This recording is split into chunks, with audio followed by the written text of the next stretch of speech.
This is the "Don't Fuck This Up" rule book, and it's how to navigate these times. No leverage, right? Anybody with leverage has been blown up. No FOMO, so don't chase the peaks and don't sell at the lows. The further you are out the risk curve, the further your bag is down now. That's okay. I have SUI Solana as my main holding, so they're down more. Bitcoin is down less. You need to understand the risk curve. Then don't get fleeced. Don't lose control of your tokens by attaching some stupid website.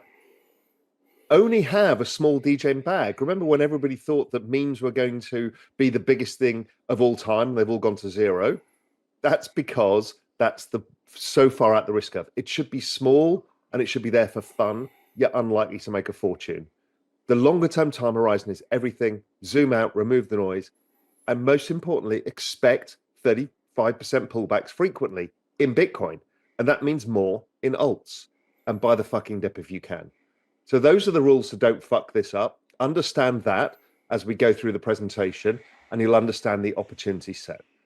So let's go through the everything code. The everything code is the overall thesis of my understanding of how we got to where we are today, where we're going, and how it all comes together. I've said before, everything is demographics. The labor force participation rate is a representation of the demographics in the US economy. The US is better than others. Europe has worse demographics, Japan worse, China worse. But this is what drives economies, inflation, and it also drives government debt. As the population ages out, this chart is one that I'm surprised that nobody's copied from us and is probably the single most important chart in all of macro. Government debt is a function of aging populations. It is there to paste over the cracks. If you remember, GDP growth equals population growth plus productivity growth plus debt growth. Debt growth is the part that is papering over GDP growth. It is filling in the cracks. It is very important that you all understand this. But as debt to GDP increases, it becomes harder and harder to figure out how to finance it. So what comes along is the use of liquidity. Now, we've used Fed net liquidity here. We'll talk about total liquidity later. The governments have shifted, the central banks and governments have shifted from originally balance sheet use back in 2008 when everything blew up till about Draghi and just after that period. Then they started using net liquidity. That's when you use the Treasury General Account. That's when you use the reverse repo. So you're bringing in the private sector into this and the government balance sheet, not just the central bank balance sheet. And in recent times, they've moved beyond that to use total liquidity, which includes the banking sector. But basically, all liquidity is there is to service the government debt. This chart is incredibly important for you to understand. So zooming in where we are today, you can see that US total liquidity, so that includes the banking sector now, which is the new mechanism by which they're absorbing the debts and mandating banks to hold more government bonds. You can see it follows this debt to GDP chart. And here's the chart that drove the everything code. This is the interest payments going forwards. And here is liquidity rising to meet it. This is how you service the massive debts. You pay the interest. You do it via currency debasement.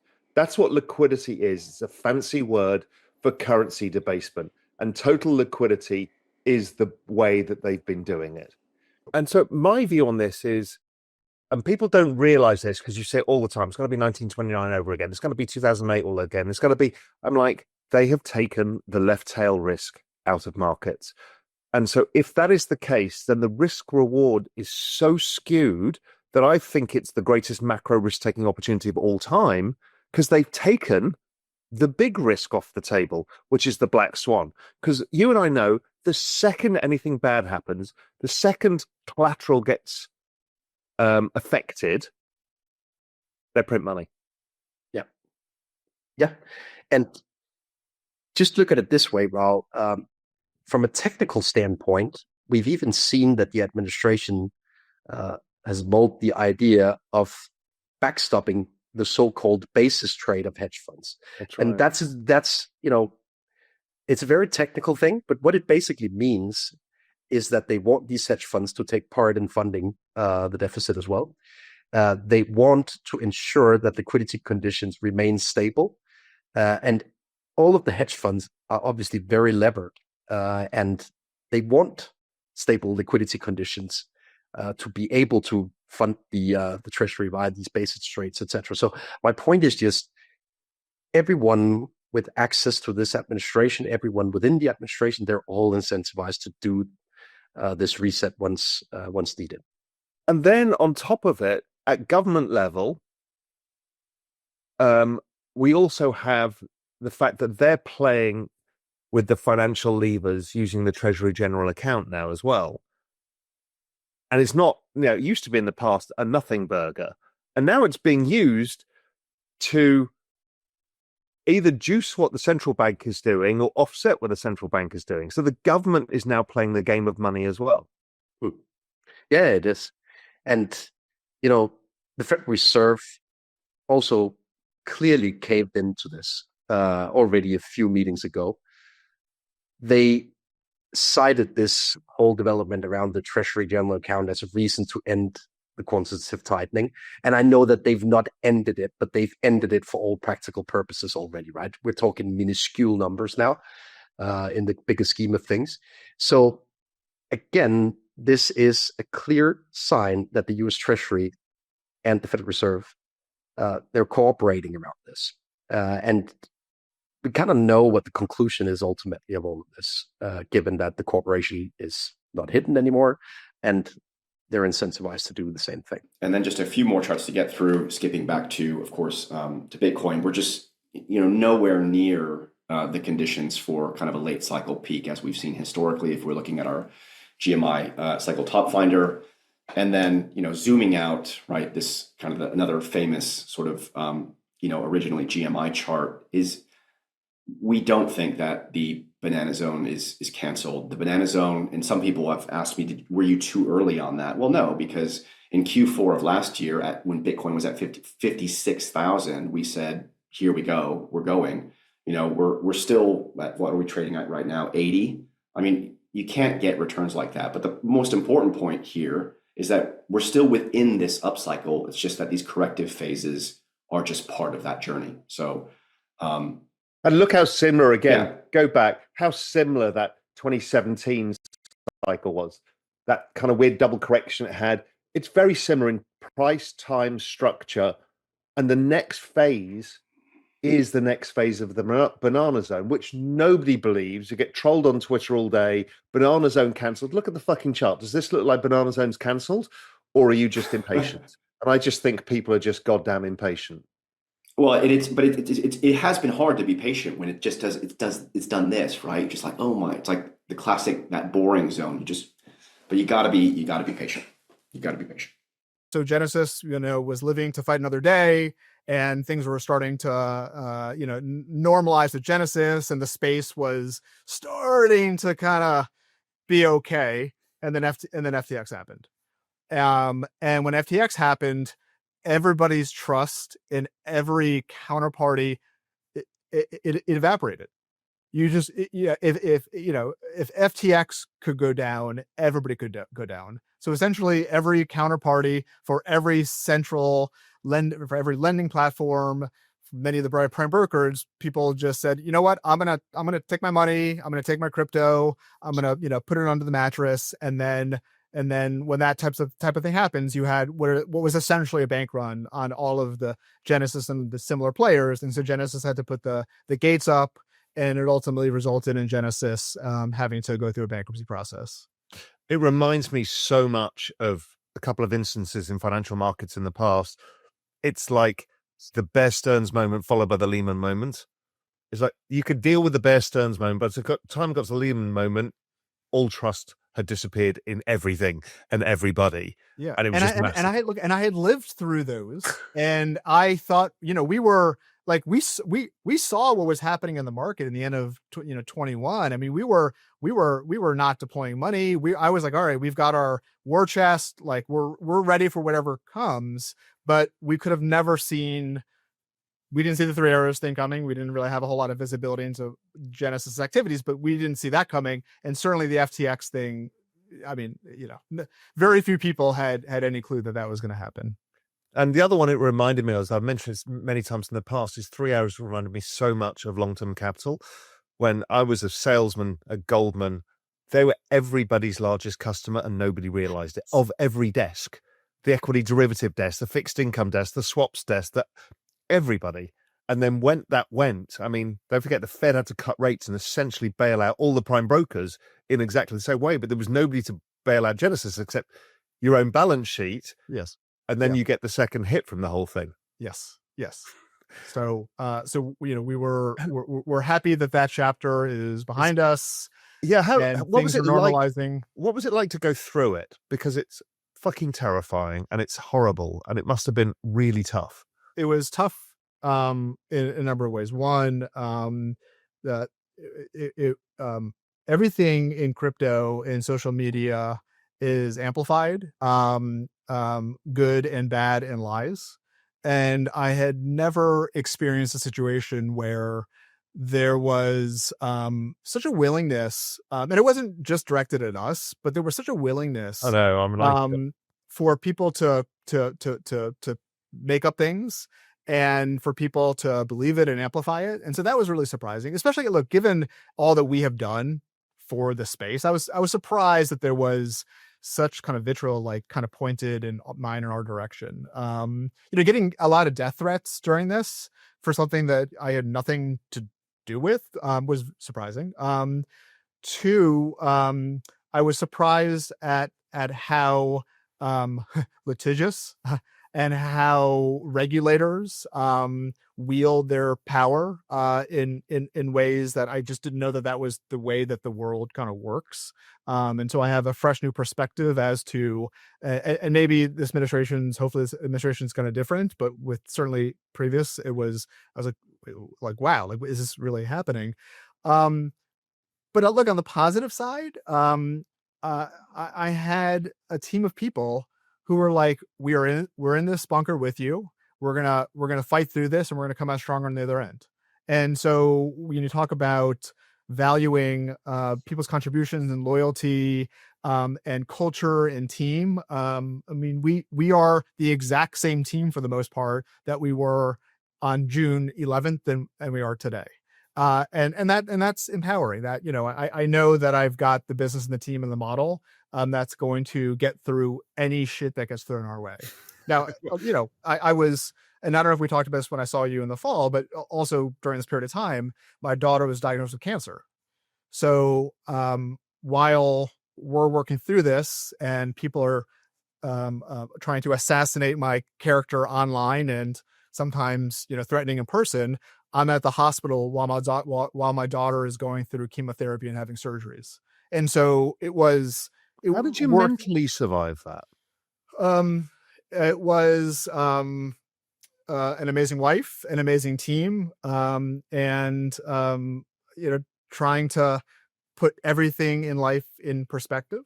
And like what doesn't kill you makes you stronger. And like in the middle of it, it was hard to see how both would turn out. But thank God my daughter is 9 months cancer free right now. Fantastic. And DCG is kicking ass. Well done. Now I'm kind of already, to me, the debate is over. People who say like singularity is not happening, I'm just laughing them off. People who start saying about like, well, yeah, AI can do this, but cannot do that. It'll never be able to do this. I think I'm no longer having this argument.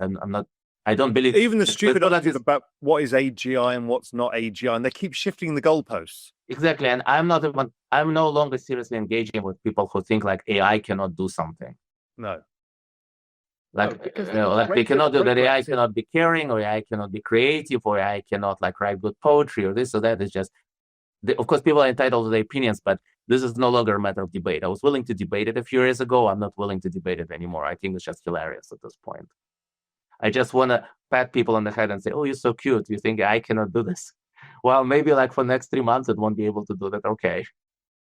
I mean, I've never seen a technology increase in its power and abilities at this pace ever.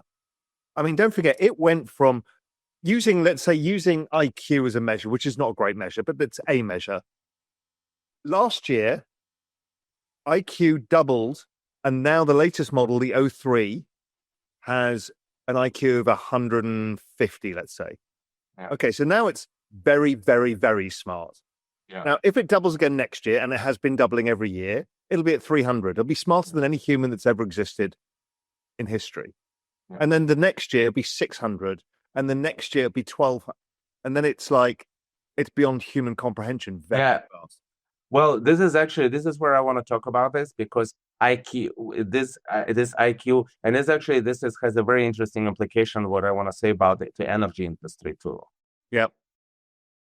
So the growth, like I know that you have a lot of thesis of like exponential age, and I wanted to title is the end of exponential age. We've been in exponential age for a couple of 100 years. Now it's ended. Right. Because people think of exponential is just a lot. There's some people, mathematicians, exponential growth is a certain type of growth. Yeah. And it both has to accelerate and both come to an end. And I want to explain why.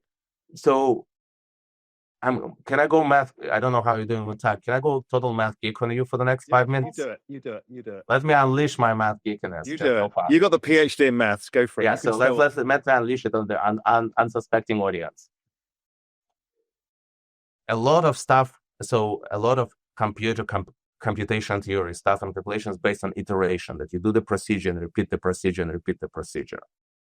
So in math, the first level of iterating or procedure is addition. +1, +1, +1, +1. Think of it as in terms of population growth. That's probably the easiest way to describe it. You have a family, and every 5 years they have a kid. That's like the one level of first operation. That's the first level of operation, math addition. The next level of operation is multiplication, which is you have every family in the world have a kid in 5 years, and the world population gets multiplied by whatever, 0. Whatever, 1.5, 1.25, whatever, every certain period of time. Now, when you reiterate it over generations, you get what you call exponential growth. Now, we had this experience, exponential growth in population, even though it slowed down now. Notice that it's slowing down, that peak and slow down. We had exponential growth in GDP. Yep. And many other growths. We had exponential growth, for example, in speed of computation. Yeah. Now what I'm trying to explain is when it's driven by these factors, it's pretty stable. Could be like 2% exponential growth for a long time. But now the factors changes. Now imagine, because computers, AI works very differently. Because up to this point, we had this paradigm. Every generation, certain family has certain amount of kids, and the population grows by a little bit. But now imagine that the world is interconnected, and not people just having kids, not with each other, but with every single person in the world. So this is not like 4 billion like 2 billion couples are having kids, but 4 quintillion couples having kids. But furthermore, it doesn't have to be in couples, because interconnectedness rises in complexity. It's actually 2 to the power of 4 billion possible combinations. Every subset of imagine that every subset of human population can create a family and have children. Now, imagine also that the amount of children they can have is growing also with the size of population.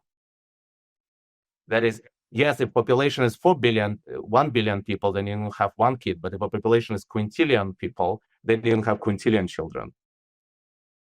And that is how AI, this is not science fiction. This is how AI actually works. Yeah, but now I think of it as if most exponentials are Metcalfe's law, is how you look at them. This is Reed's law, which is Metcalfe's law. Yeah, well, but this is way beyond the Metcalfe's law. Because because Reed's law is Metcalfe's law squared. Yeah, but it's not squared. What I'm trying to say, it's a completely different thing. Because what happens next is the amount of time it has to take children is declines proportionally to the amount of people in the world. And that's true too, because each new generation of computation takes less time because it becomes, and then, so what happens is first you iterate multiplication to create exponentiation. Then you iterate exponentiation to create what the process called tetration, the powers of exponents. Then you iterated this to create pentation, hexation. And then you have but then what happens next? This is what people are missing. Then we move to a completely different paradigm, the paradigm which we cannot even conceive right now. What all of this that I described to you is still within a paradigm that we can conceive right now. But what happens in actual math, when you start doing this process, which is called fast-growing hierarchies, eventually they move to completely different, totally wild paradigms, which are just, you need to not only have, if you have PhD in mathematics in about 20 hours, you can understand what's happening, right? So how to get to numbers that big. And something's going to happen that we cannot even conceive of because we are only using our very limited intelligence to conceive it compared to transcendent intelligence. And this would be the move towards ASI, the artificial superintelligence. Correct. And but as this happening, what we have to, those numbers, like fast-growing hierarchies, they cannot exist in real universe. Because within 2 seconds, you can move to surpassing the computational capacity of all multiverse, right? And there are quantum physics restrictions of what you can do. So what is the practical thinking about this? The practical thinking about this that energy might be a serious constraint to our growth. Right now, we're seeing the growth in energy consumption from data centers and computation, and it's very rapid. But I think when I'm talking about all this process to you, right? Can you imagine how much energy it would take to supply all this process? So what I can we be a Kardashev level 1 society, or do we need to loot to level 2, level 3? Is the sun enough? Elon's point is the sun is enough to power all of this. I do not think that. Well, first of all, what I think is our energy demand will way outpace our technological capacity. Right. It's much easier to create artificial superintelligence than to dice on the sun to become level 2. Yeah. I was just talking about this with my friend who's a physicist. How do you dice on the sun? And the principal problems are so difficult. Yeah. You don't even know how to do that with superintelligence or without superintelligence. It's just not an easy project. Let's put it like this.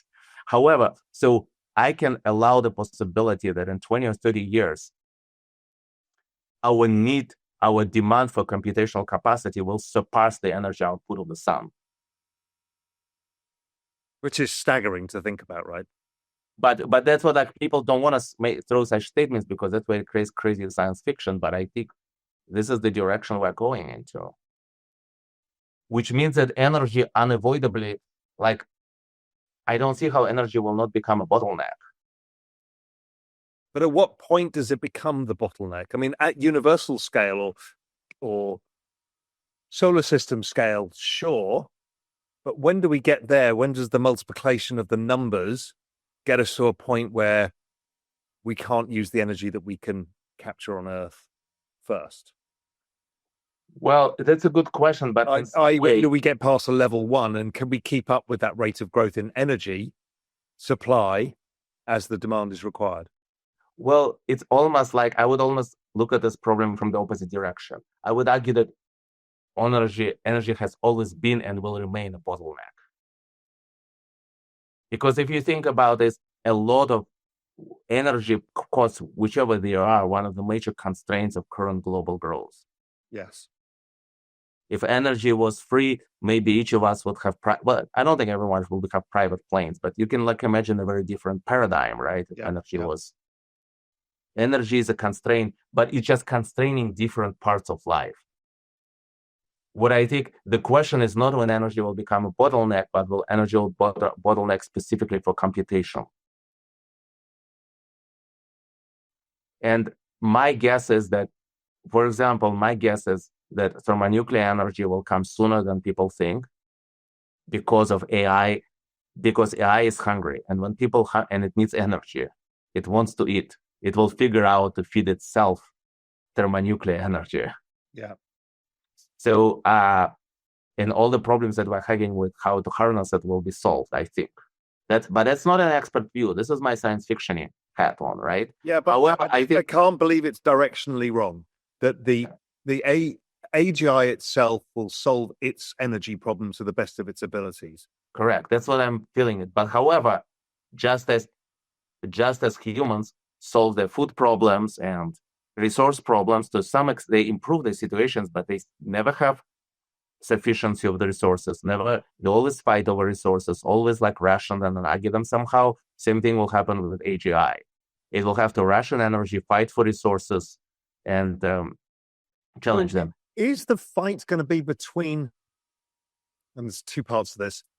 One is, right now we've got all these different models. They're all being trained.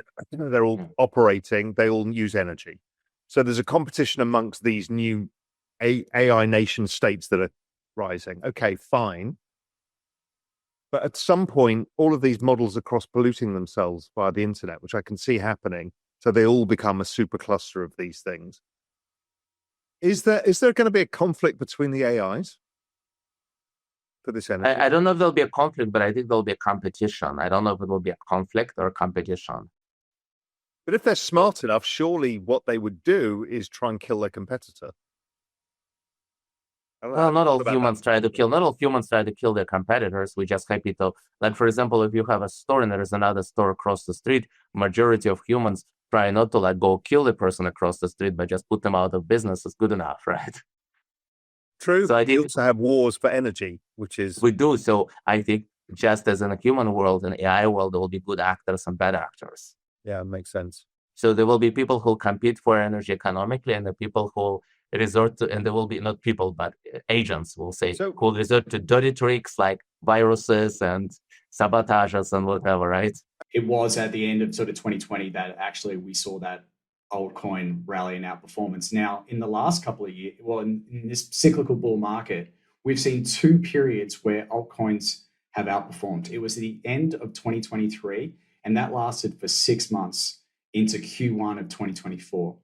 Then it rolled over again, and we saw into Q4 of last year a big move up. And I was talking about this actually at that point. I was writing research around sort of the breadth being extreme at this point. And we did get that rally, but obviously since then it's rolled back over. I think we're at another extreme right now in terms of sentiment, where altcoins or the equal weighted index is severely underperforming. And Jim, if you think this thing through, there's either the cyclical moves within the longer term downtrend of Bitcoin being more dominant, but then there's these larger cyclical patterns of a much larger reset that happens as alts then play the catch up. Do you think we're going to get that? Or do you think it's going to be more like the other cyclical patterns we've had? Do we get a full altcoin season or a partial? I think there'll definitely be at least one more breadth thrust from altcoins. The question is it a sustained rally that we see for 6 to 12 months?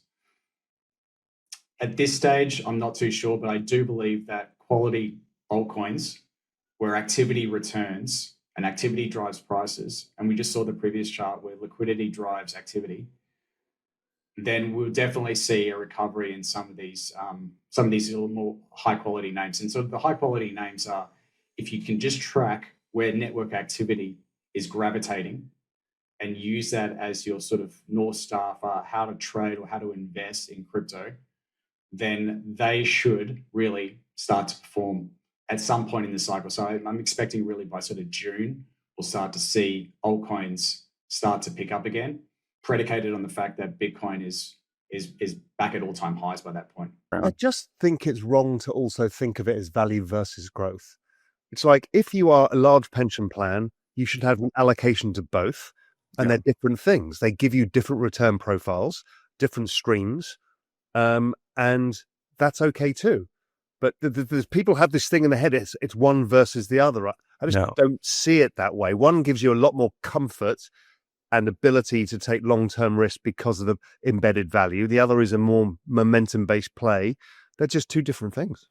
Well, I think a lot of people will criticize value money managers and say, look, value investing should encompass growth. And I agree, but growth became momentum investing, as you just mentioned. Yeah. And so I think that's been the big issue. But look, if you look at a graph of growth versus value from 1975 until the global financial crisis, value generally outperformed growth with periods of dramatic growth outperformance. But generally, value was outperforming for a long period of time. Since the global financial crisis, growth has outperformed tremendously with small periods of value outperformance, particularly 2022 and 2023, prior to the downturn last year in value versus growth. Once again, I just think that over the long run, it's a sensible approach because you're looking at, we take an intrinsic value approach. Intrinsic means unto itself. We're not buying something that's cheap relative to the market. We're buying something that we feel is cheap on an absolute basis. And if you do that, you also protect your downside quite a lot. And I think growth and value tend to get these big readjustments in markets like this, in markets like 2022, when you have these big downdrafts, and, value tends to hold up very well in those downdrafts. And all of a sudden people look back and, you have 3-year numbers and they go, wow, that's not a bad number. Well, yeah, because in 2022, we didn't, lose our shirt like a lot of growth managers did. Mark, fascinating conversation. Really appreciate it. And let's see how this plays out going forwards. I mean,